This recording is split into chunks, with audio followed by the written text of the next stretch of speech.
Snow fell thick enough to swallow the old hill, a place that had once been a forward outpost, abandoned since the Cold War ended more than 30 years ago. The woman stood alone in the freezing wind, watching three black helicopters materialize through the morning mist. She did not run. She did not hide. She had been waiting for this moment for 31 years.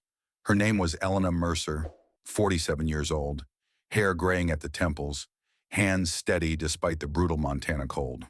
She stood in the doorway of the concrete structure she had purchased 6 days earlier, watching the military aircraft circle her position like vultures over carrion. After 3 decades of hiding, of waiting, of keeping a secret that had nearly destroyed her, they had finally found her. Or more accurately, she had let them find her. The helicopters were not standard military issue. No unit markings, no identification numbers. The paint scheme was flat black, designed to absorb radar rather than reflect it. Elena recognized the configuration immediately. Her training kicked in automatically, even after all these years. UH-60 Blackhawks, modified for special operations, 14 to 16 personnel per aircraft. Call it 45 troops total. That was a lot of firepower for one unarmed woman in an abandoned building, unless they knew what she knew, unless they understood what she had been protecting all this time. The rotors created a thunderous rhythm against the winter air, kicking up 30 years of accumulated snow and debris. Elena stepped back from the doorway, hands visible, movements slow and deliberate. Basic protocol for when you were outgunned and surrounded. She had been on both ends of these operations. She knew exactly how they worked. 6 days earlier, Elena had stood in a real estate office in the small valley town below, signing papers for a piece of land that nobody wanted. The agent had called it a unique opportunity. That was the phrase people used when they could not say what something really was. The paperwork had been strange. Entire sections blacked out with heavy marker, coordinates that did not quite match the survey maps. A title history that jumped from 1989 to present day with nothing in between, as if 15 years had simply ceased to exist. Nobody wants it, the agent had said, not meeting her eyes. Been on the market for 6 years. The price reflects that.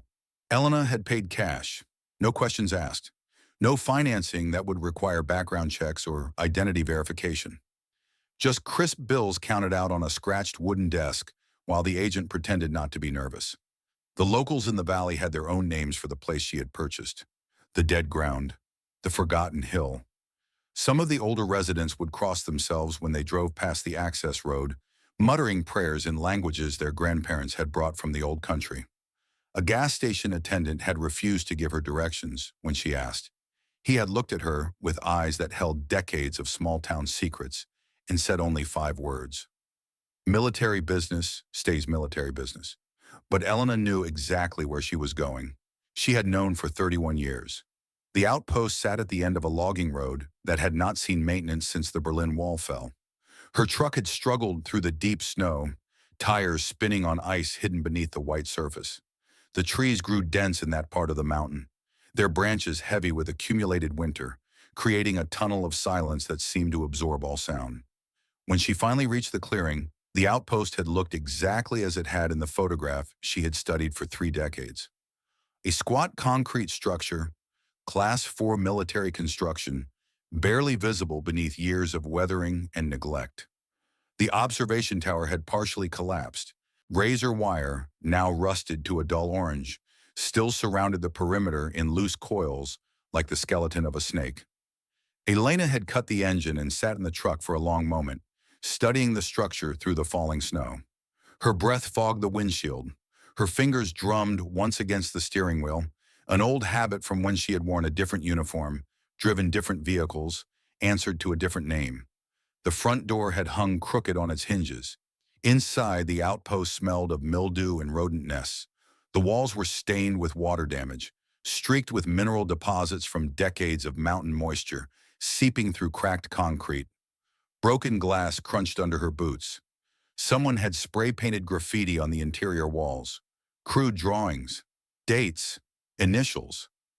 Kids from the valley probably, daring each other to enter the forbidden zone on Halloween nights or summer afternoons when boredom outweighed fear, but they had never gone deep. Elena could tell from the dust patterns. Foot traffic concentrated near the entrance only. Shallow bravery. Surface courage. Nobody had found the maintenance hatch in the floor. Nobody had discovered the stairs going down. That first night, Elena had set up camp in what had once been the communications room. Her sleeping bag looked absurd against the institutional gray walls, a splash of civilian color in a space designed for classified operations. She had lit a camping stove and made coffee using melted snow, the blue flame casting dancing shadows on concrete that had witnessed things the world was never meant to know. Through the broken window, she watched nightfall settle over the mountain like a burial shroud. The wind picked up after dark. It made sounds in the rusted metal, low moans that might have frightened someone else. Elena sat with her back against the wall, her hand resting on the Ka-bar knife she had carried for 30 years, listening to the building settle around her. She had not told anyone where she was going. There was nobody to tell.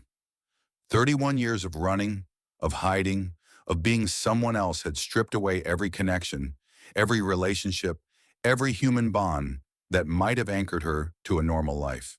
She was alone. She had always been alone. Since that morning in March of 1994, when everything she knew had been destroyed by the people who were supposed to protect her. At midnight, she had stood and walked to the center of the room. With her boot, she scraped away the debris covering the floor hatch. The metal ring was still there, exactly where it had been 3 decades ago, corroded but intact. She did not open it. Not yet. Instead, she had returned to her sleeping bag and lay awake, listening. The wind, the creaking metal. And underneath it all, a sound that might have been imagination, but was not. The deep electric hum of machinery that should have been dead for decades. The equipment was still running. After all this time, the systems were still active, still recording, still waiting for someone to come back and bear witness to what they had preserved. Elena had closed her eyes that night and smiled in the darkness. Tomorrow would bring answers or consequences. At this point, they were the same thing. Now, 6 days later, the consequences had arrived in the form of 3 helicopters and 45 soldiers who did not officially exist. The loudspeaker crackled to life, the voice distorted by amplification and rotor noise. Occupant of the structure. This is a restricted military zone. You are ordered to remain stationary. Do not approach the windows. Do not attempt to leave the building. Personnel are inbound to your location. Elena stood in the center of the room, hands at her sides, breathing steady. Her coffee from that morning still steamed on the floor beside her sleeping bag. The camping stove still burned with its small blue flame. She counted seconds, estimating the time until boots hit ground. 30 seconds, maybe less. The soldiers came through the door with textbook precision. 4-man entry team, weapons raised, infrared targeting lasers cutting through the dusty air like red threads of fate. They wore no unit patches, no name tags. Even their tactical vests had been stripped of identification. On your knees, the point man ordered. Hands behind your head. Elena complied smoothly. No resistance. No questions. She had been on the other end of these operations enough times to know how they worked. You followed orders. You stayed calm. You waited for the person in charge to reveal themselves. 2 soldiers secured the room while the others maintained their positions, weapons never wavering from their target. The point man, a sergeant from his bearing and the way the others deferred to him, spoke into his radio. Structure secured, single occupant, female, late 40s, no visible weapons. The voice that came back through his earpiece was too quiet for Elena to hear, but she watched his expression change. Confusion first, then something sharper. Recognition, perhaps, or fear. He looked at her with different eyes now. Not the eyes of a soldier processing a potential threat, but the eyes of a man who had just discovered something impossible. "Ma'am," he said, lowering his weapon slightly. "What's your name?" "Elena Mercer." The sergeant went very still. He keyed his radio again, speaking quickly now, his voice tight with something that might have been disbelief. "Sir, we need command on site immediately. I need confirmation on an ID." "What's wrong?" one of the other soldiers asked. The sergeant did not answer. He was staring at Elena with the expression of someone who had just found a door where a wall should be. Through the broken window, she could see more soldiers rappelling from the helicopters, at least 30 personnel now, setting up a perimeter that seemed excessive for one unarmed woman in a decrepit building. Unless they knew, unless someone had finally connected the dots. Elena remained on her knees, hands behind her head, perfectly still, but she allowed herself a small smile that nobody could see. They had come faster than she expected. That meant the land purchase had triggered something. Some dusty file in some basement archive. Some automatic flag that should have been removed decades ago but never was. Good. That was exactly what she had planned. The sergeant's radio crackled again. This time Elena heard the response clearly. Inbound. ETA 2 minutes. Maintain position. Do not engage the subject. Do not engage the subject. Interesting choice of words. Not suspect, not trespasser, subject. The kind of clinical terminology reserved for people who existed in classified files rather than the normal world. The soldiers waited in tense silence. Elena counted her breaths. Outside, the helicopter rotors created a constant drumbeat against the winter air. The rhythm of military precision imposed upon the chaos of the natural world. When the door opened again, the man who entered wore a colonel's eagles on his shoulders. He was in his mid-50s, gray-haired, with the weathered face of someone who had spent a career in mountain operations. Cold weather training, high-altitude deployments, the kind of assignments that aged you faster than the calendars suggested. He looked at Elena for a long moment, his face unreadable. Then something shifted in his expression. Color drained from his weathered cheeks. Jesus Christ, he whispered. It's really you. Elena met his eyes without flinching. She had been waiting 31 years for this moment. She had rehearsed it in her mind 1,000 times, 10,000 times. Every word she would say, every move she would make. Hello, Daniel, she said calmly. Or should I say Colonel Rourke now? You've come a long way since you were a 25-year-old lieutenant following orders you didn't understand. Colonel Daniel Rourke stood frozen in the doorway, his hands still on the frame as if he needed the support to remain upright. Behind him, the soldiers exchanged confused glances, unsure how to process the fact that their commanding officer appeared to know this woman. That's impossible, Rourke said, his voice barely above a whisper. You're dead. You've been dead for 31 years. Then there's been a clerical error.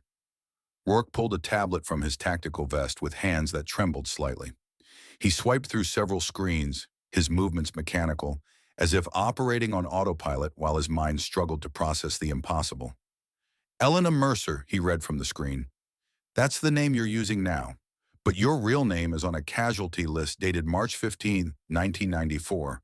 Status, killed in action, Specialist Sarah Callahan, combat medic, 3rd Signal Battalion, attached to Special Operations Command under Operation Ghostline. Elena said nothing. She simply watched him struggle with the contradiction between what he was reading and what he was seeing with his own eyes. You purchased this land 6 days ago, Rourke continued, still reading from the tablet. Paid cash, used a corporation registered in Delaware as the buying entity. The title company should never have approved the sale. This location is classified as federal property. Check your maps again, Colonel. This specific plot was decommissioned in 1991. Sold to the State Forestry Service in 1993. Auctioned for unpaid taxes in 2018. Everything legal, everything documented. Rourke's jaw tightened. There are no records of any decommissioning. Then someone didn't file the right paperwork, or someone filed paperwork that was meant to disappear. Elena shifted her weight slightly, her knees aching from the cold concrete. Are you going to keep me on my knees all day, Daniel? Or are we going to have a real conversation about why you're really here? Rourke stared at her for a long moment. Then he made a decision. Let her up, he said quietly. The soldiers hesitated. Rourke's voice hardened with command authority. I said let her up. Now. Elena stood slowly, brushing dust from her knees. She did not hurry. She moved with the deliberate calm of someone who understood exactly how much power she held in this situation, despite being unarmed and surrounded. Rourke gestured for his men to step back. They complied but kept their weapons ready, training overriding confusion. You disappeared for 31 years, Rourke said, declared dead, buried in an empty casket with full military honors, and now you show up and legally purchase the exact site where your unit was supposedly wiped out. Why? Because someone needs to remember what actually happened here, and it won't be the people who gave the orders. I don't know what you're talking about. Yes, you do. Elena walked slowly toward the wall and placed her hand against the cold concrete. You were there, Daniel. Young officer, scared out of his mind, following orders that made no sense even then. You were part of the extraction team that came afterward. You saw what was left. Rourke's face went rigid. That's classified. Everything about this place is classified. That's the problem. Classification has become a weapon to hide murder instead of protect national security. Elena moved to the floor hatch and kicked away the debris she had cleared the night before. Do you know what's down there, Daniel? Do you remember the real reason they stationed a unit here? Don't. It wasn't about observation. It wasn't about communications relay. Specialist Callahan, I'm ordering you to... She pulled up the hatch. The metal screeched in protest, rust flaking away from hinges that had not moved in 3 decades. Beneath it, stairs descended into darkness. A faint smell rose from below. Old electronics, stale air, and something else. Something that hummed with low electric life. That's impossible, Rourke said, moving forward despite himself, drawn by the sound that should not exist. The facility was decommissioned. Everything was supposed to be shut down. Everything was supposed to be shut down, Elena agreed. But someone left the deep systems running. Someone who knew that one day, the truth would need to be retrieved. Or someone who couldn't figure out how to turn it off without triggering safeguards that would alert people who weren't supposed to know this place existed. She started down the stairs, her boots finding each step by memory despite the darkness. Stop, Rourke ordered.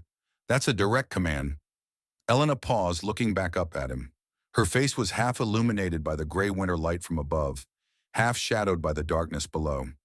She looked like a ghost herself, a woman caught between 2 worlds. I'm not military anymore, Colonel. I'm a private citizen on private property. You want to stop me? Shoot me. Put me on another casualty list. Make it official this time, she continued down. After a moment of frozen hesitation, Rourke followed. The soldiers came behind him, their helmet-mounted lights cutting through the darkness like searchlights hunting for escaped prisoners. The stairs went deeper than they should have. 3 levels, then 4. The walls changed from concrete to reinforced steel.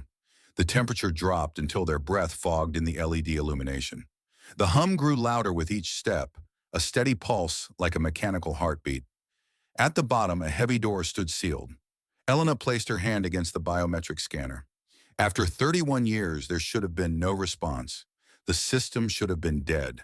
The database should have been wiped. The scanner lit green. The door unlocked with a heavy mechanical clunk. Rourke stared at the green light with the expression of a man watching physical laws being violated. How? He asked. Some systems never forget, Elena said, even when everyone else does. She pushed the door open. Beyond it, lights flickered to life in sequence, revealing a bunker that looked like it had been abandoned yesterday rather than 3 decades ago. Computer terminals lined the walls. Filing cabinets stood in neat rows. A map table dominated the center of the room, tactical markers still in place, as if waiting for a briefing that would never come. And along the far wall, a bank of equipment that hummed with steady power. Status lights blinking green in the artificial twilight. The soldiers spread out, securing the space by instinct, even as their minds struggled to process what they were seeing. Rourke moved slowly to the map table and looked down at the deployment markers. He recognized the tactical overlay. He had seen this exact setup in classified briefings that were not supposed to exist. Operation Ghostline, he said quietly. It was real. I always wondered if it was just a cover story. Elena moved to the filing cabinets and pulled out a folder. The paper inside was yellow with age but perfectly preserved by the climate-controlled environment. Want to know what Ghostline really was? It wasn't about observation.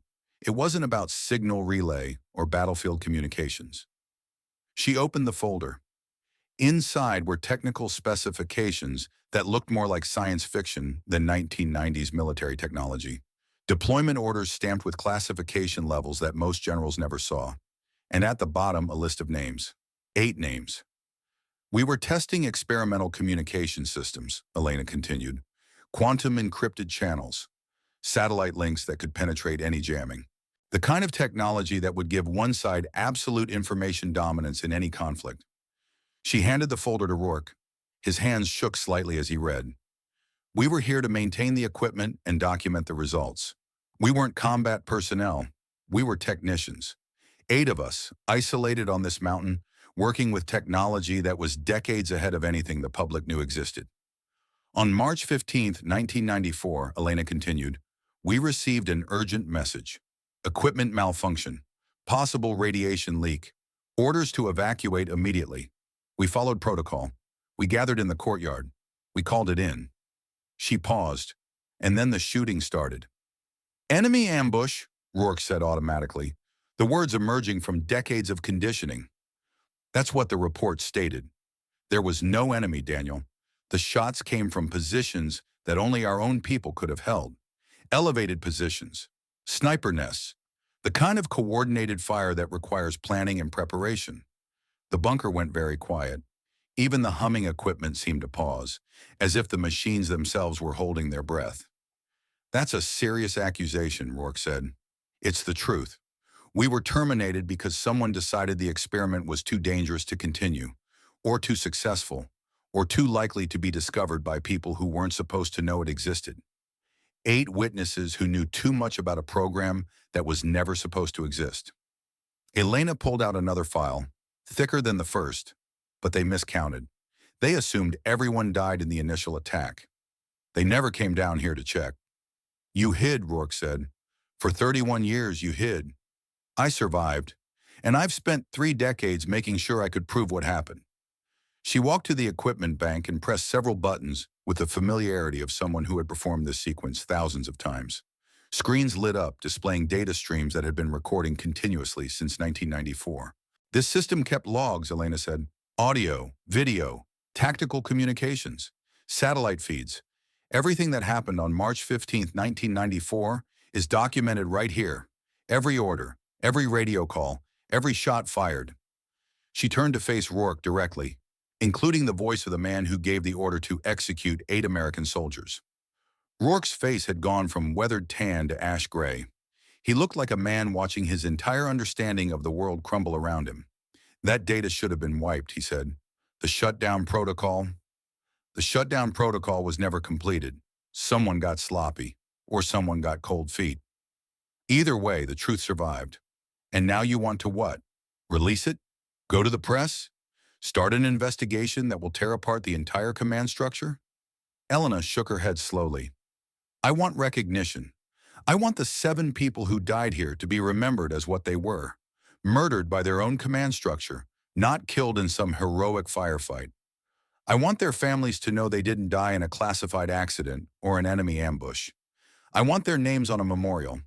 And I want the man who gave the orders to face consequences.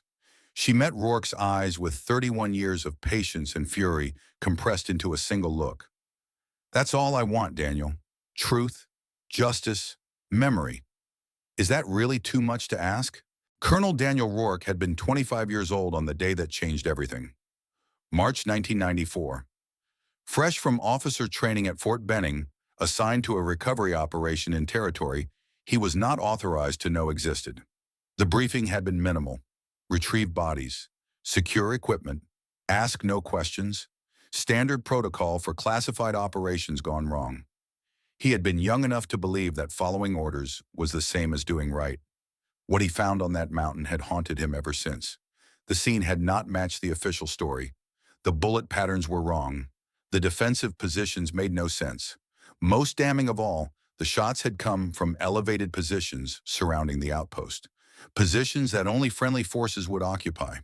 Positions that required knowledge of the terrain and advanced preparation. It was not combat, it was execution. He had tried to report it. His commanding officer had shut him down so fast and hard that Rourke understood the message without it ever being spoken. This was not his concern, not his responsibility, not his future if he wanted to keep wearing the uniform. So he had buried it, filed it away in the same mental compartment where soldiers stored all the things they could not change or fix or speak about. He had moved on, got promoted, married a woman named Catherine who had lost someone in that same operation, though neither of them knew that connection until years later. And now, 31 years later, the ghost of that day stood in front of him, alive, accusing, demanding answers he had spent a career not asking. The families, Elena said, breaking the silence that had stretched between them. What were they told? Rourke forced himself to focus on the question rather than the implications. The standard notification, killed in action during a classified operation, no details, no specifics, just a flag and a letter and a lifetime of wondering. And you? I was told to forget what I saw. So I did. For 31 years, I convinced myself that I must have been wrong, that the investigators knew better than some kid who'd seen his first real combat aftermath. But you didn't forget. It was not a question. Rourke looked at the woman who had called herself Elena Mercer and saw the truth in her eyes. She knew. She had always known. No, he admitted, I never forgot. I just stopped asking. That's the difference between us, Colonel. I never stopped. Elena moved to one of the computer terminals and began typing commands. The screens responded with scrolling data, decades of recordings organizing themselves for retrieval. I spent 6 days in this bunker after the attack, she said, her voice flat and controlled, as if reciting facts from someone else's life. I heard them die. I heard Captain Brennan's last transmission. I heard the cleanup crew arrive. I heard them burning bodies and destroying evidence, while I hid in the dark with nothing but MRE rations and a decision to make. The memories flooded back as she spoke. Not just words, but images, sounds, sensations that had never fully faded, despite 3 decades of trying to bury them. She closed her eyes and let herself go back to a time when she was young and believed that wearing the uniform meant something pure. February 1994. Fort Sam Houston, Texas. Specialist Sarah Callahan had just completed her combat medic training when the orders came through. Special assignment, classified location, need-to-know basis only. She was 23 years old, eager to prove herself, honored to be selected for what her commanding officer described as a critical national security operation. She had no idea she was being sent to die. The flight to Montana took 6 hours. The drive from the airfield to the outpost took another 4, winding through mountain roads that grew increasingly treacherous as elevation increased. By the time they reached the clearing, Sarah's teeth were chattering from cold and her hands were numb despite the military-issue gloves. Captain Marcus Brennan met them at the gate, 32 years old, West Point graduate, the kind of officer who led by example rather than authority. He shook Sarah's hand firmly and looked her in the eye. Welcome to the end of the world, Callahan. Hope you like snow. She had liked Marcus immediately. He was professional but approachable, demanding but fair. Over the following weeks, he taught her things that were not in any training manual. How to read the mountain weather, how to conserve body heat in sub-zero temperatures, how to recognize the signs that something was wrong before it became obvious. Trust your instincts, he told her one evening, as they watched the sun set behind the peaks. If something feels off, it probably is. The mountain doesn't lie. She remembered those words 3 days before the massacre, when Marcus showed her the hidden tunnel. They had been conducting routine maintenance on the lower levels of the bunker when he stopped suddenly, his flashlight beam frozen on a section of wall that looked identical to every other section. Do you see it? He asked. Sarah looked. She saw concrete, rust stains, the same institutional gray that covered every surface. See what, sir? Marcus ran his fingers along a nearly invisible seam. This wall isn't original construction. Someone added it later, and they did a very good job of hiding the fact. He spent 2 hours carefully removing the false panel. Behind it was a tunnel, narrow, unlit, leading somewhere that was not on any schematic Sarah had ever seen. Where does it go? She asked. Emergency exit. Comes out about a 1/4 mile down the mountain, hidden in a drainage culvert. Brennan's voice was thoughtful, concerned. Whoever built this place wanted a way out that nobody else knew about. Why? That's what worries me. Marcus replaced the panel carefully, making sure no trace of their discovery remained visible.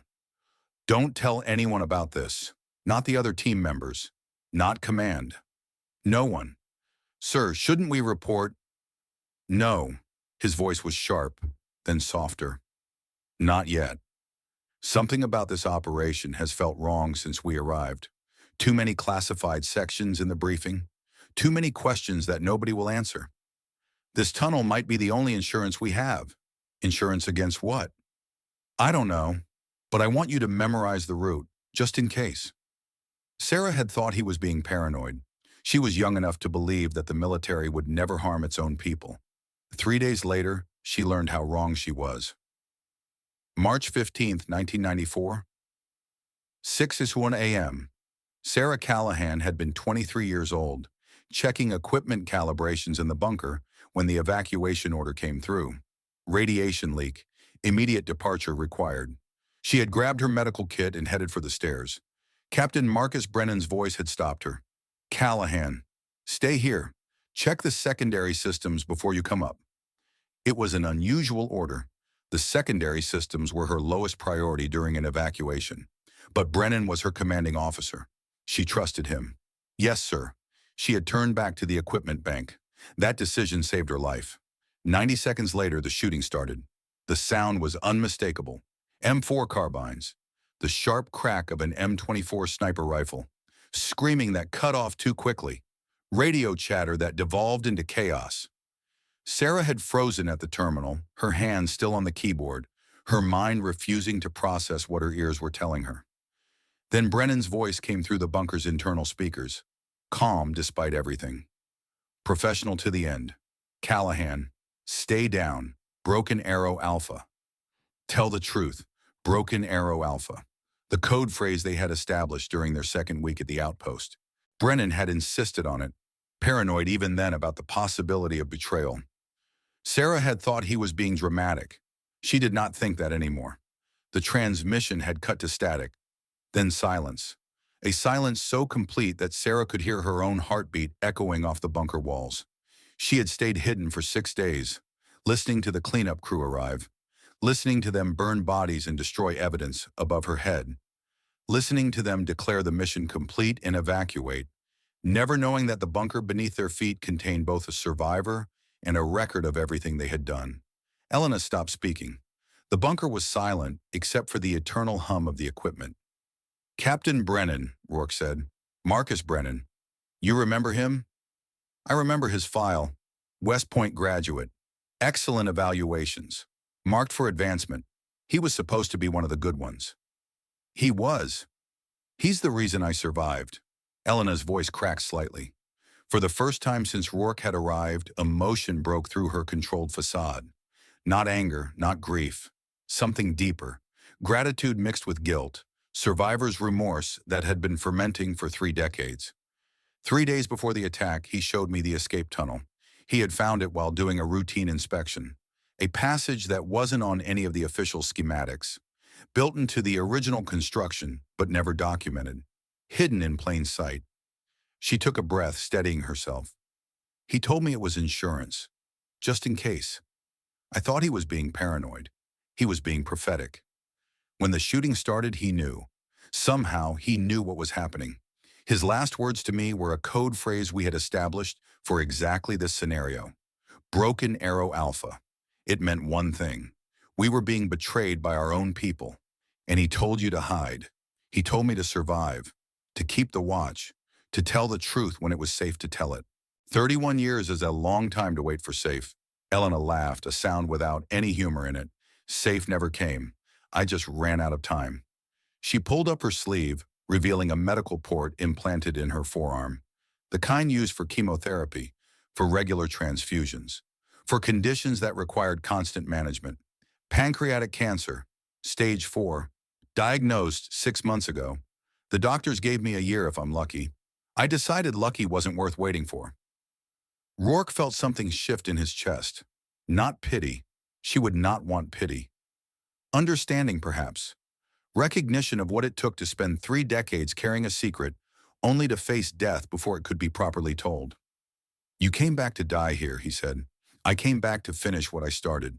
Whether I die here or somewhere else doesn't matter. What matters is that the truth survives me. She turned back to the terminal and pressed a final key. A video file began to play. The footage was grainy, degraded by time, but the audio was clear. A voice Rourke did not recognize issued commands with cold efficiency. Ghost line is compromised. Initiate cleanup protocol. No survivors. Make it look like an enemy action. Blame it on local insurgents. The program dies today, and everyone associated with it dies with it. That voice, Elena said. I've listened to it 1,000 times.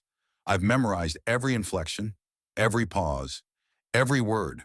Who is it? I didn't know. Not for 20 years. But the systems down here recorded more than just audio. They recorded transmission metadata, source codes, authentication signatures. She pulled up another screen displaying military personnel files. The order came from Washington, from someone with enough clearance to authorize a black operation on American citizens. Someone who was a rising star in the intelligence community in 1994 and who has spent the last 3 decades climbing to the highest levels of military command. A photograph appeared on the screen.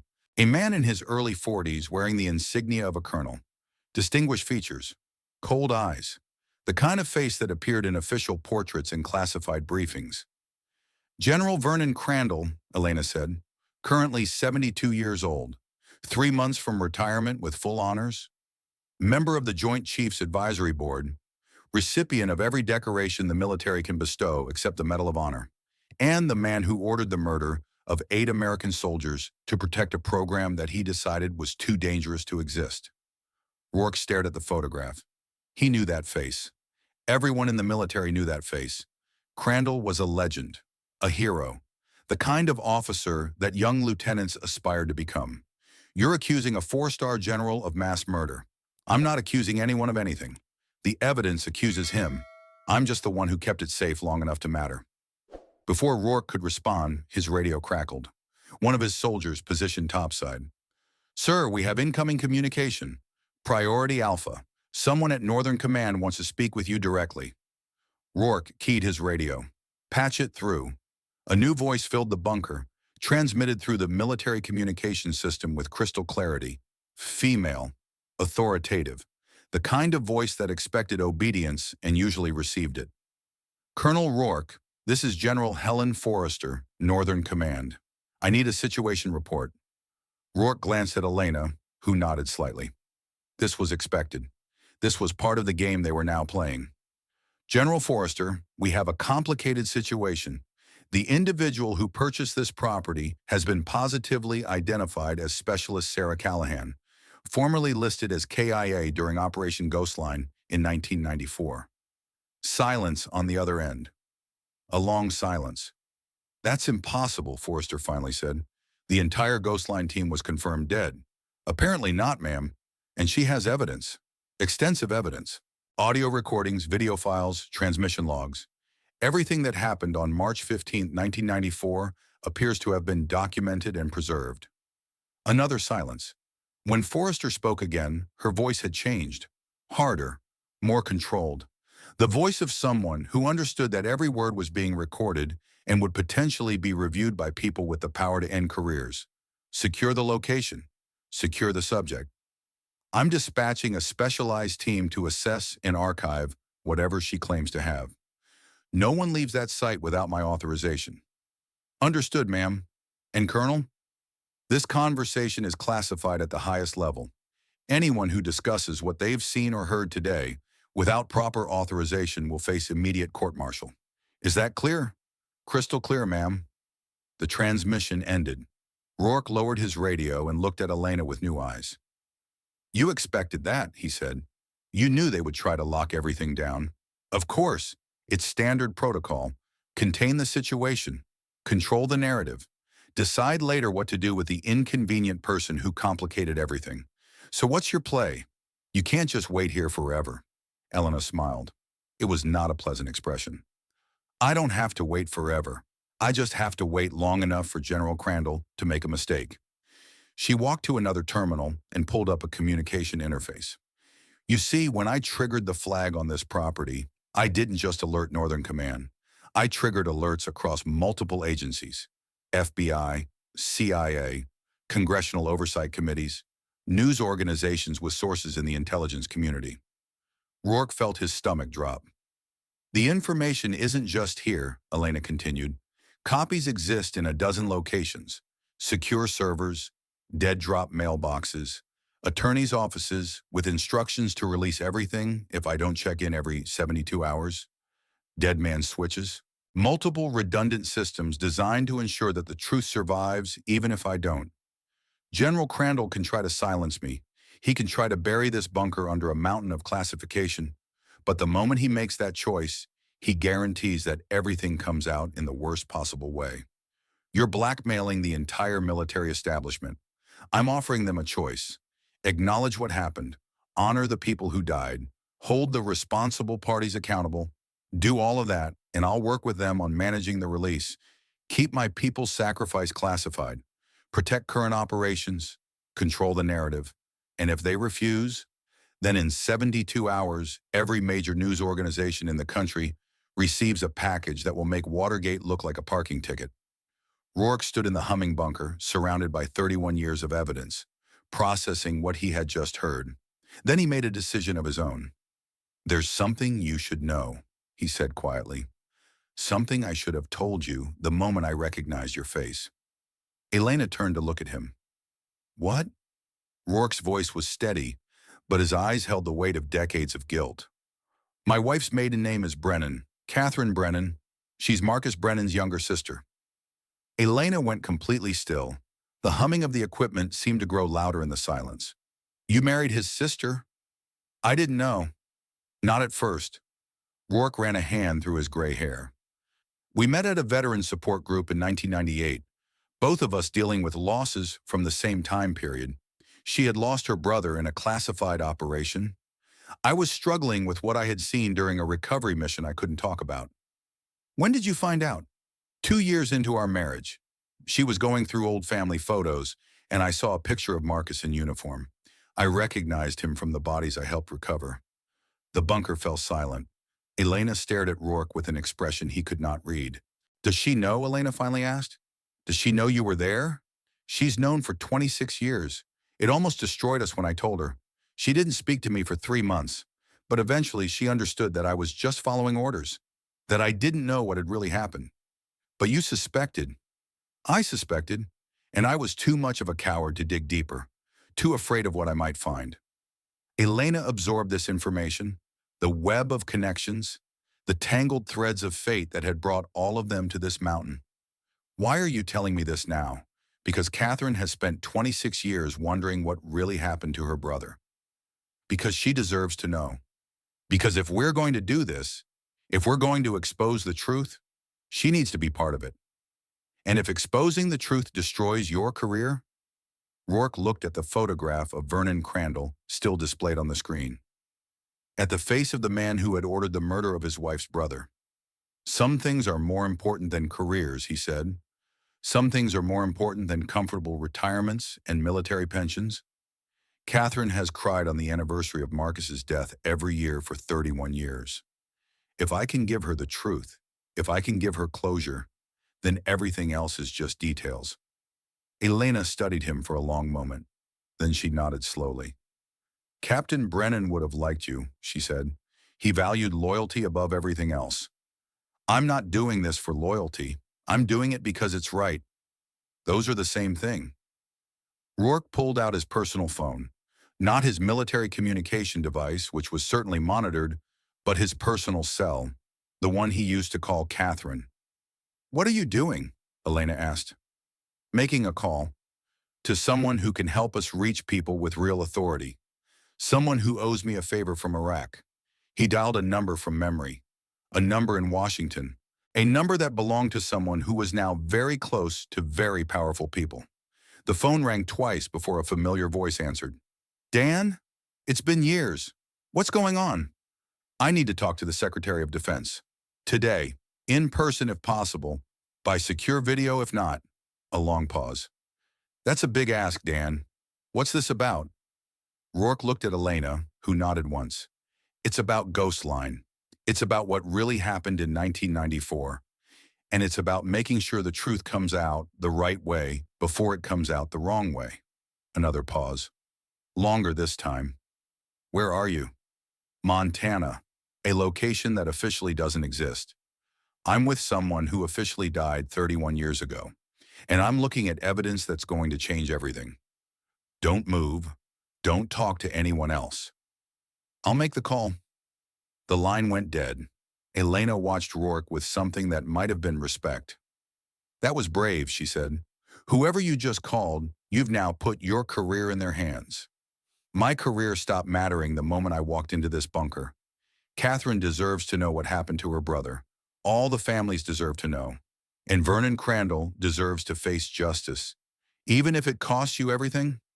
Rourke thought about the question, about the 31 years he had spent climbing the ranks, about the retirement that was only a few years away, about the comfortable life he had built by not asking questions that might have inconvenient answers. Then he thought about Catherine, about the way she still woke up sometimes with her brother's name on her lips, about the tears she thought he didn't see when the anniversary of his death came around each year. "Some things are worth more than a pension," he said. 3 hours later, General Vernon Crandall received the call he had been dreading for 31 years.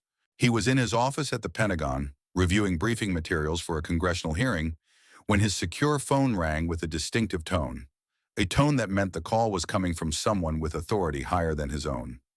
"General Crandall," he answered. "Vernon. We have a problem." The voice belonged to Admiral James Sterling, chairman of the Joint Chiefs of Staff. Crandall had known Sterling for 20 years. They had served together in the Gulf War. They had built their careers on the same foundation of strategic thinking and decisive action. They had also shared certain secrets that neither man had ever expected to discuss again. What kind of problem? Ghost line. The Montana site. Someone survived, Vernon. Someone who has been hiding for 31 years. And she has everything. Crandall's hand tightened on the phone. His heart rate increased, but his voice remained steady. He had not risen to 4-star rank by showing weakness. That's impossible. The cleanup was thorough, apparently not thorough enough. Colonel Rourke is on site. He's confirmed the survivor's identity and the existence of extensive documentation. Audio recordings, video files, transmission logs. Rourke. That name is familiar. He was part of the original recovery team, and his wife is the sister of Captain Marcus Brennan. Crandall closed his eyes. The web of connections, the tangled threads of consequence that stretched across 3 decades. He had always known this moment might come. He had prepared for it, but preparation and reality were different things. What's the current status? General Forrester has locked down the site, but the survivor claims to have redundant systems in place. Dead man switches, multiple copies of the evidence distributed to locations we can't control. Claims. That doesn't mean... Vernon. Sterling's voice hardened. "I've seen the preliminary data. The authentication codes trace directly to your personal communication device. Your voice is on those recordings giving the order." Silence stretched between them. The silence of 2 men who had spent their careers managing secrets, now facing the possibility that their biggest secret was about to become public knowledge. "What do you want me to do?" Crandall finally asked. "Nothing. That's exactly the point. Any action you take now will be scrutinized. Any order you give will be questioned. The Secretary of Defense is already being briefed. The President will know within the hour." The President. This isn't containable anymore, Vernon. The question now is how it ends. Controlled disclosure with you facing a military tribunal, or catastrophic leak with you facing criminal prosecution and public crucifixion? After everything I've done for this country, every mission, every sacrifice, every decision made to protect American interests, including the decision to execute 8 American soldiers? Crandall's jaw tightened. They were a liability. The program was compromised. If word had gotten out about what we were developing, our adversaries would have... Save it for the tribunal. Right now, you need to understand your position. Cooperate with the investigation. Accept responsibility for your actions. And pray that the survivor is willing to negotiate rather than go public. And if she's not, then God help you, because no one else will be able to. The call ended. Crandall sat alone in his office, surrounded by the symbols of a career that was about to be destroyed. Medals on the wall, photographs with presidents, letters of commendation from commanders who had trusted him with the nation's most sensitive operations. All of it meaningless now. But Vernon Crandall had not survived 4 decades in the shadows by accepting defeat. He picked up another phone, a different phone, one that connected to people who operated outside the normal chain of command. "I need a team," he said. "Montana, immediate deployment, authorization code Omega 7. He was not going to let a ghost from the past destroy everything he had built, not without a fight. Back in the bunker, Elena felt the shift before she heard it. Something in the air changed. The tactical situation was evolving in ways that normal protocols could not account for. Colonel Rourke, one of the soldiers, called from the upper level. "We have movement on the perimeter. Unidentified personnel approaching from the northwest." Rourke keyed his radio. "How many?" 12 contacts. They're not wearing standard military insignia. Equipment looks private." Elena moved to the security monitors that lined one wall of the bunker. The screens flickered to life, showing exterior feeds from cameras that had been recording since the Cold War. Grainy images, degraded by time, but clear enough to show what was approaching. A team of 12 operators, moving with the precision of special forces, carrying weapons that were definitely not standard military issue. "That's not Northern Command," Elena said. "No." Rourke's voice had gone flat, hard. "That's a wet team. Crandall's making his move. He's sending assassins. He's sending people who can eliminate witnesses and destroy evidence. People who don't exist in any official database.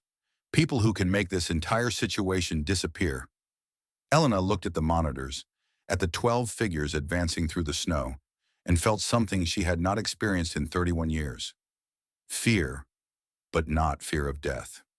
She had made peace with that months ago, when the doctors told her about the cancer. Fear of failure. Fear that after 3 decades of preparation, she would be silenced before the truth could be told. "Can your men stop them?" she asked.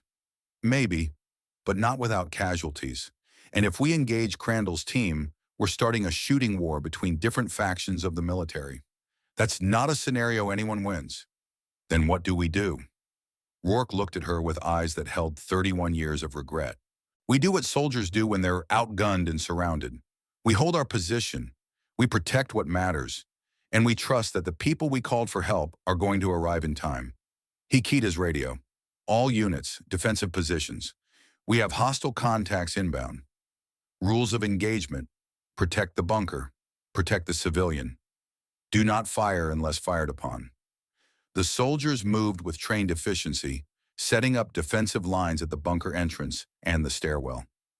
Weapons were checked, positions were established, the quiet professionalism of men who understood that they might be about to die. Elena watched them and felt something unexpected. Pride. These men did not know the full story. They did not understand why they were being asked to risk their lives for a woman they had never met.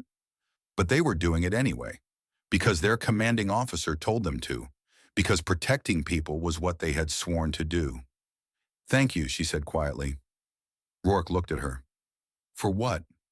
"For believing me, for making that call, for not being the man I thought you were. I'm exactly the man you thought I was. I've just spent 31 years pretending otherwise." The first shots came 3 minutes later. The firefight was brief but brutal. Crandall's team attempted to breach the perimeter from 3 directions simultaneously. Professional, coordinated.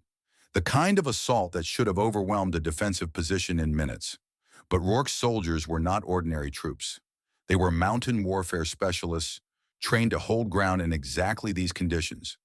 And they had something Crandall's assassins did not. They were fighting for something they believed in. The exchange lasted 12 minutes. When it was over, 4 of Crandall's operators were dead. 3 more were wounded and retreating into the forest. The rest had melted back into the trees to regroup. Rourke had lost 1 man, Sergeant Williams, 26 years old, a father of 2. Elena watched them carry his body into the bunker and felt the weight of another death added to the burden she had carried for 3 decades. Another name to remember, another family that would never understand why their loved one had to die. "This is my fault," she said. "No." Rourke's voice was hard. "This is Crandall's fault. He gave the order. His people pulled the trigger. You're just the reason it happened today instead of some other day. That doesn't make me feel better. It's not supposed to. It's supposed to remind you why we're doing this. Why Williams died. Why my men are still willing to fight. He gestured at the bunker, at the equipment that hummed with 31 years of recorded truth. This matters. What's in here matters. And the only way to make Williams' death mean something is to make sure the truth comes out. Elena nodded slowly. She moved to the communication terminal and began typing. What are you doing? Accelerating the timeline. If Crandall is willing to send kill teams, he's desperate. Desperate people make mistakes, but they also take bigger risks. I can't wait for your friends in Washington to navigate the bureaucracy. What does that mean? It means I'm sending the evidence now, not to the news organizations. Not yet, but to the people who have the authority to act immediately. Congressional oversight committees, the FBI director, the Attorney General. You're bypassing the military chain of command entirely. The military chain of command is compromised. Crandall has people everywhere. The only way to stop him is to go outside his reach. She pressed a final key. On the screen, progress bars appeared. Files uploading to secure servers across the country. Evidence replicating itself beyond anyone's ability to contain or destroy. There, she said. It's done. Whatever happens now, the truth is out there. Crandall can kill everyone on this mountain, and it won't matter. The evidence will speak for itself. Rourke watched the upload complete and felt something release in his chest. The tension of 31 years, finally finding an outlet. So what do we do now? We wait, we defend. And we hope that the people I just sent that evidence to are braver than the people who covered it up in the first place. They did not have to wait long. 2 hours after Elena's transmission, 3 more helicopters appeared on the horizon. But these were different from the unmarked black aircraft that had arrived that morning. These bore the insignia of the United States Department of Justice. General Helen Forrester was on the first helicopter. She had received Elena's evidence package simultaneously with the Attorney General and had made an immediate decision. Whatever games Vernon Crandall was playing, they ended now. She found Rourke and Elena in the bunker, surrounded by soldiers who looked like they had been through a war, and evidence that proved they had been fighting for the right side. Specialist Callahan, Forrester said, using Elena's real name. I've reviewed your documentation. I've listened to the recordings. I've seen the authentication codes. And General Crandall is currently in custody at the Pentagon. He's being held pending a full investigation by the Inspector General, the FBI, in a special congressional committee. Elena felt her knees weaken. 31 years. 3 decades of hiding, of planning, of waiting for a moment that sometimes felt like it would never come. It's over. The cover-up is over. What happens next depends on what you want. What I want hasn't changed since I walked into this bunker 6 days ago. I want recognition for my unit. I want the truth told. I want the families to know what happened. Forrester nodded slowly. That can be arranged. Full honors at Arlington. Posthumous commendations. Personal briefings for every family member, with you present if you're willing. And Crandall? He'll face a military tribunal. The evidence you've preserved makes conviction virtually certain. Murder, conspiracy, treason. He'll spend whatever time he has left in Leavenworth. Elena closed her eyes. She thought of Captain Brennan, who had told her to survive, to keep the watch, to tell the truth. She thought of the 6 days she had spent hiding in this bunker, listening to her friends' bodies being burned while she trembled in the darkness. She thought of the 31 years since, the running, the hiding, the endless preparation for a moment that might never come. And now it had come. The truth was out. Justice was being served. There's one more thing, Elena said. Name it. I want to sign the official documents with my real name. Sarah Callahan. I want to die as myself, not as the cover identity I've been wearing for 3 decades. Forrester hesitated only a moment. That can be arranged. Over the following weeks, Elena fulfilled the promise she had made to herself 31 years earlier. She met with every family member of every person who had died in Operation Ghostline. She told them the truth, the real truth, not the sanitized version that the military had used to explain away inconvenient deaths. The first meeting was the hardest. Catherine Brennan Rourke arrived at the outpost on a gray morning, her husband Daniel at her side. She was 53 years old now, her dark hair streaked with silver, her eyes holding the same determined fire that Elena remembered seeing in her brother's face 3 decades ago. They sat in the bunker surrounded by the equipment that had preserved the truth about Marcus Brennan's death. "He saved me," Elena said. "Your brother. On the last day when everything was falling apart, he could have tried to escape. He could have fought back. Instead, he made sure I was hidden. He made sure someone would survive to tell the truth." Catherine's hands were folded in her lap, knuckles white. "Tell me about him," she said. "Tell me everything you remember." So Elena did. She told Catherine about Marcus Brennan's terrible jokes, about the way he could fix any piece of equipment with nothing but a screwdriver and creative profanity, about his habit of humming classical music while working, always off-key, always the same Beethoven symphony. She told her about the chess lessons. He was teaching Private Winters to play, Elena said. Rachel Winters. She was terrible at it, but Marcus never gave up on her. He said everyone deserved to know how knights move. Catherine was crying now, not the quiet tears of old grief, but the raw sobs of someone finally receiving answers to questions that had tortured her for decades. "He sounds like the brother I remember," she said through her tears. "Always teaching, always helping, even at the end, especially at the end." Elena reached out and took Catherine's hands in her own. "His last words were for me, but I think they were also for you. He said, 'Tell the truth.' He knew that if the truth came out, you would finally know what kind of man he really was. Not a casualty of some classified accident, a hero who saved the only person he could save." Catherine held Elena's hands tightly. "Thank you," she whispered. "Thank you for surviving. Thank you for keeping your promise to him. I made him a promise the moment I heard his last transmission. I told myself I would never stop. I would never give up. I would make sure the world knew what happened here. You kept the watch. For 31 years. And now it's finally over." They sat together in the bunker, two women bound by the memory of a man who had died protecting the truth. Outside, snow continued to fall on the mountain. But inside, something that had been frozen for 3 decades was finally beginning to thaw. The second family meeting was with Margaret Walsh, 84 years old, confined to a wheelchair.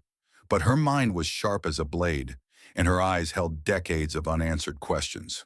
Her son David had been a lieutenant, 28 years old, engaged to be married.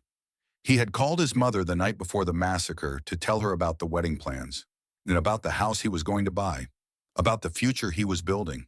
That was the last time she ever heard his voice. "I always knew," she said after Elena finished speaking. "Something about the official story never fit. David was too careful, too smart. He wouldn't have walked into an ambush." "He didn't," Elena confirmed. "None of them did. They were betrayed." The old woman nodded slowly. Her wrinkled hands gripped the arms of her wheelchair, but her voice was steady. "Tell me how he died. The truth, not the sanitized version they put in the notification letter." Elena took a breath. This was the hardest part, the part that never got easier, no matter how many times she told it. Lieutenant Walsh was in the courtyard when the shooting started. He was trying to organize an evacuation, to get everyone to safety. He was shot twice in the chest before he could reach cover. Margaret closed her eyes. A single tear tracked down her weathered cheek. "Was it quick?" "Yes." "He didn't suffer." "Good. That's something." The old woman opened her eyes and looked at Elena with fierce intensity. "My grandson is in the army now. Third generation. I've spent 30 years wondering if I should tell him to get out, to find a different path. Now I know the answer. What will you tell him?" "I'll tell him to stay." She reached out and gripped Elena's hand with surprising strength. "Because there are still people like you. People who don't forget. People who fight for the truth even when it costs them everything. As long as there are people like you, the uniform still means something." She pulled Elena closer. "You did good, child. Keeping this secret all these years. You did exactly right." The third meeting was the one that nearly broke Elena. Rebecca Winters was 44 years old, Rachel's younger sister. She had been 13 when the notification came, old enough to understand what death meant, but too young to process the idea that her sister was never coming home. She broke down completely when Elena told her about the chess lessons, about Rachel singing off-key right up until the shooting started, about the scattered chess pieces that Elena had found in the bunker and carefully put back in their box. She always sang, Rebecca sobbed. Even when she was scared, she said it was her way of being brave. She was brave, Elena said, until the very end, and she was getting better at chess. Marcus said she had real potential. Rebecca looked at Elena with eyes full of tears and gratitude. No one ever told us anything, just that she died in service to her country. No details, no explanation, just nothing. Now you know. Now everyone will know. Your sister was a hero. They all were. The memorial service at Arlington was held on a cold spring morning, exactly 31 years and 3 days after the massacre at the Montana outpost. 8 graves received new headstones, replacing the blank markers that had stood there for 3 decades. The inscriptions were identical: name, rank, dates of service, and a single phrase that applied to all of them: died in service to truth. Elena watched from a wheelchair, too weak now to stand for extended periods. The cancer was advancing faster than the doctors had predicted.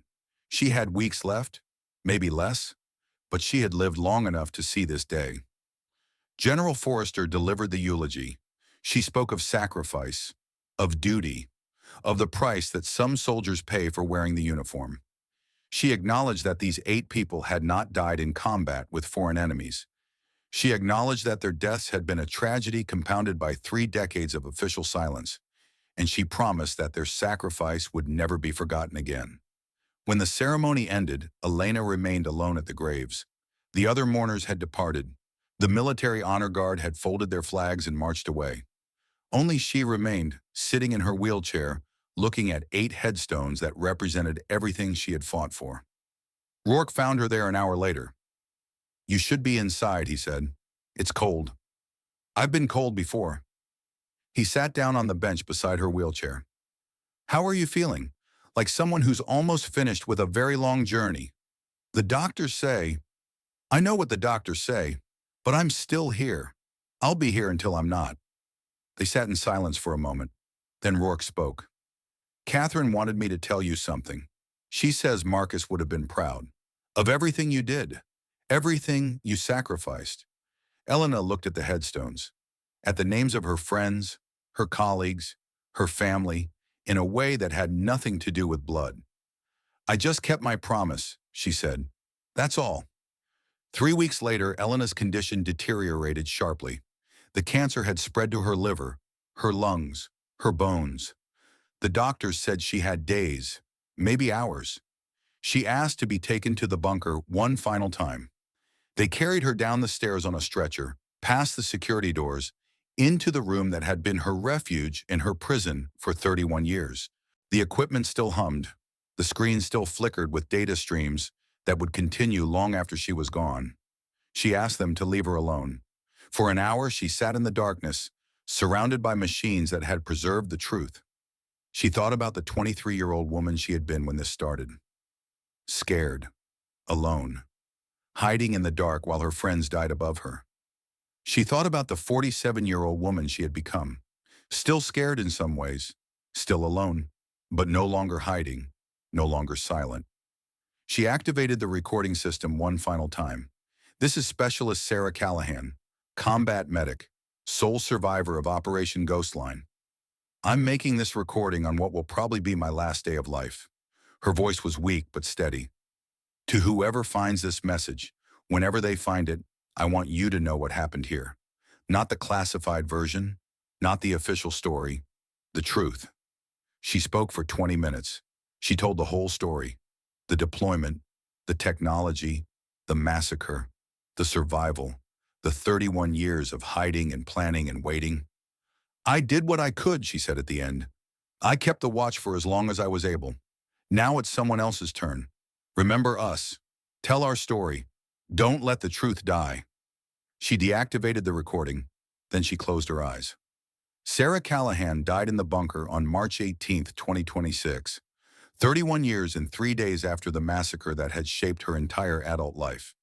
She was buried on the mountain, near the outpost that had been both her tomb and her monument. A simple marker was placed at her grave: Specialist Sarah Callahan, United States Army Combat Medic, 1971, 2026. She kept the watch. The investigation into Operation Ghostline continued for another 2 years. Vernon Crandall was convicted of 7 counts of murder, conspiracy to commit murder, and treason. He died in Leavenworth 3 years into his sentence, alone and unmourned. The outpost was designated a memorial site. Access remained restricted, but historians with proper clearance could visit. The bunker was preserved exactly as Sarah had left it, equipment still humming, data still recording, waiting for future generations to learn from what it had preserved. Catherine Brennan Rourke became the unofficial guardian of the Ghostline legacy. She established a foundation in her brother's name, dedicated to supporting families of service members who died in classified operations. She spoke at military academies about the importance of moral courage. She made sure that no one forgot what had happened on that mountain. Daniel Rourke retired from the military 6 months after the investigation concluded. He spent his remaining years working with Catherine on the foundation, trying to atone for the 31 years he had spent not asking questions. They visited Sarah's grave every year on March 18th. Sometimes they brought flowers, sometimes they just sat in silence, listening to the wind move through the pines. "Thank you," Catherine would whisper. "Thank you for keeping the watch." And in the bunker below, the equipment continued its eternal vigil. Recording, preserving, waiting for the day when all secrets would finally be revealed. 50 years after Sarah's death, that day came. In 2076, the classified documentation from Operation Ghostline was finally released to public archives. The world had changed in ways that Sarah could never have imagined. New wars had been fought and won and lost. New technologies had transformed how nations communicated and competed. The quantum encryption that Ghostline had pioneered was now considered primitive, superseded by systems that would have seemed like magic to the scientists of 1994. But some things had not changed. The hunger for truth, the need for accountability, the belief that what happened in the shadows should eventually be brought into the light. Professor Michelle Rourke, granddaughter of Daniel and Catherine, led the research team that descended on what was now called the Callahan Memorial Research Station. She was 42 years old, the same age Sarah had been when she bought the abandoned property that started everything. She had grown up hearing stories about the woman who saved her great-uncle's memory, about the 31 years of waiting, and about the final weeks of revelation. Now she was here to complete the story. The bunker had been preserved exactly as Sarah left it. The equipment still hummed, though the data it recorded now was historical rather than operational. The filing cabinet still held folders yellowed by time. The map table still displayed tactical markers that had not moved in over 80 years. Michelle spent weeks studying the data logs, the audio recordings, the video files. She interviewed surviving family members, now elderly themselves, their memories fading, but their gratitude undimmed. She walked the perimeter where the firefight had taken place, where Sergeant Williams had died protecting a woman he had never met. But what captured her attention most was the personal journal Sarah had maintained during her 6 days hiding in the bunker. Day 3 stood out above all the others. Found Marcus's chest set in the common area. Pieces scattered. He was teaching Winters to play. She was getting good. I picked up the pieces, put them back in the box. Someone should remember that she was learning chess. Michelle read the entry aloud to her research team. Someone recorded it for the documentary that would follow. She spent 53 years total waiting to tell the story, Michelle said quietly. Her entire adult life. That's not just survival. That's devotion. On the final day of her research trip, Michelle stood alone at Sarah Callahan's grave. The marker was weathered now, worn by 5 decades of mountain storms, but the inscription remained legible. She kept the watch. Michelle placed a chess piece at the base of the marker. A knight, the piece that moved in unexpected ways. For Private Winters, she said quietly. Who was learning to play? She paused. And for you, Specialist Callahan, you made sure we would never forget. The mountain wind carried her words away, but the ground remembered. The bunker remembered. The archived data, finally free after decades of classification, remembered. 8 people had served at that outpost. 7 had died. 1 had survived to tell the story. And now finally everyone knew. The documentary that followed won 3 Emmy Awards. The book Michelle wrote became a bestseller, Translated into 40 languages, the story of Operation Ghostline became required reading at military academies around the world, a case study in the dangers of unchecked power and the importance of moral courage. But more than the awards and the attention, what mattered most was simpler, quieter, more personal. Every year on March 18th, people came to the mountain, families of the fallen, veterans who understood what it meant to serve, students who were learning about history. They came to pay their respects, to lay flowers at Sarah's grave, to read the inscription that had become famous. She kept the watch. They came because they understood something that transcended politics and classification levels in military protocol. They understood that some truths are worth protecting, some promises are worth keeping, some watches never truly end. Sarah Callahan had understood that better than anyone. She had been 23 years old when her world was destroyed, 47 when she finally found the courage to rebuild it. She had spent more than half her life carrying a burden that would have broken most people. But she never broke. She never gave up. She never stopped believing that the truth would eventually matter. And in the end, it did. The truth had been told. The watch had been kept. And Sarah Callahan, who had spent 31 years protecting a secret that could have destroyed her, was finally at peace. Her legacy lived on. Not in monuments or medals, but in the simple act of remembering. In the stories passed down from generation to generation. In the understanding that even in the darkest times, there are people who will stand against the darkness. People who keep the watch. People who never forget. People like Sarah Callahan. The Uran.